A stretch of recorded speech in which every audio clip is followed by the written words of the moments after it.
হয় ইতিমধ্যে আপোনালোকে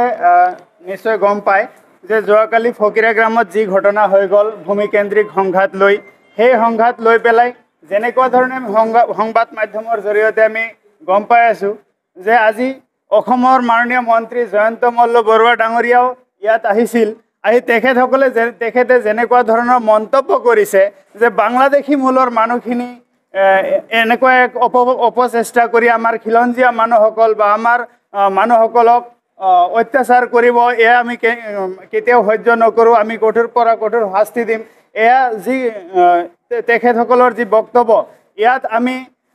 নেমচুৰ তৰফৰ পৰা আমি তেখেতৰ বক্তব্যটোক আমি গৰিহণা দিছোঁ এই কাৰণেই যে আমাৰ ভাৰতীয় মানুহখিনিক তেখেতে বাংলাদেশী সজালে যে তেখেতে বক্তব্যত কৈছে যে 10 লাখ বাংলাদেশী মানে তাতে ধুবুৰী সমষ্টিৰ যি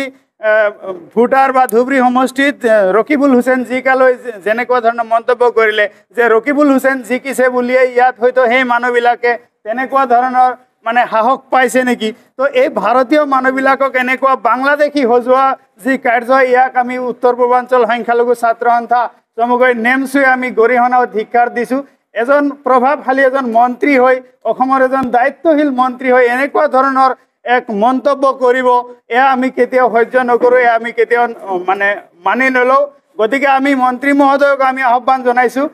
আপুনি কথা কোৱাৰ আগত অলপ চিন্তা চৰ্চা কৰি অলপ ভাবি আপুনি কথা ক'ব লাগে কাৰণ আপুনি দেখাই দিব পাৰিবনে যে ইয়াত 10 লাখ বাংলাদেশী আছে বা ইয়াত বাংলাদেশী মানুহ আছে আপোনালোকৰ চৰকাৰ চলি আছে যদি বাংলাদেশী মানুহ আছে আপোনালোকে কিয় বাংলাদেশলৈ প্ৰেৰণ নকৰে কিয় বিতৰণ নকৰে ভাৰতবৰ্ষৰ পৰা আপোনালোকে সেই ইস্যু লৈ গোটেই বছৰ ধৰি আপোনালোকে হিন্দু মুছলমানৰ মাজত এক সংঘাত লগাই থাকিব বাংলাদেশী ভাৰতীয় বুলি কৈ আপোনালোকে ৰাজনীতি কৰি থাকিব সেয়া কেতিয়াও এজন কল্যাণকামী ৰাষ্ট্ৰৰ কাৰণে ভাল লক্ষণ হ'ব নোৱাৰে গতিকে মই